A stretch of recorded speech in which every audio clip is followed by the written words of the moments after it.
first of all, you want to scroll down and go to the prompt section, and let's click on the prompt.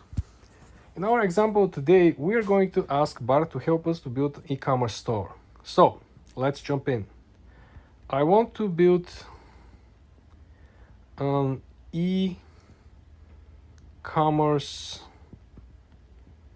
store on, let's say, eBay or Etsy.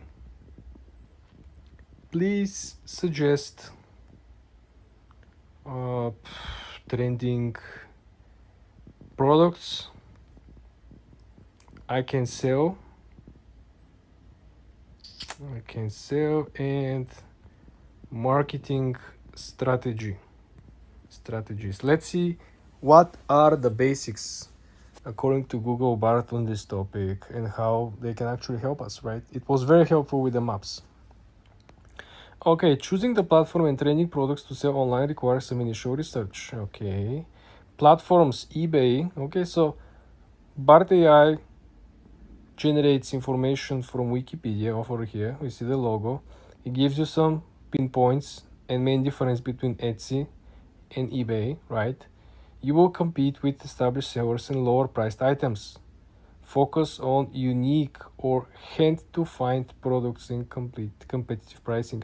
Okay, so eBay, according to Bart, it gives us like very good due diligence, saying that, you know, if you choose eBay, you're going to compete with very, very strong competition, people who are selling at cheap, right? So we all know where is the competition. Usually it's harder to make money. The market is usually saturated. Let's see what Bart AI is saying about Etsy. According to Bart AI, ideal for handcrafted and vintage items. Stand out with high quality photos, detailed description, and strong brand identity. Trending products. So okay, that's good. That's like we just got like a research for dropshipping, right? Essentially, just with one prompt. How amazing Bart is, right? In comparison with ChatGPT.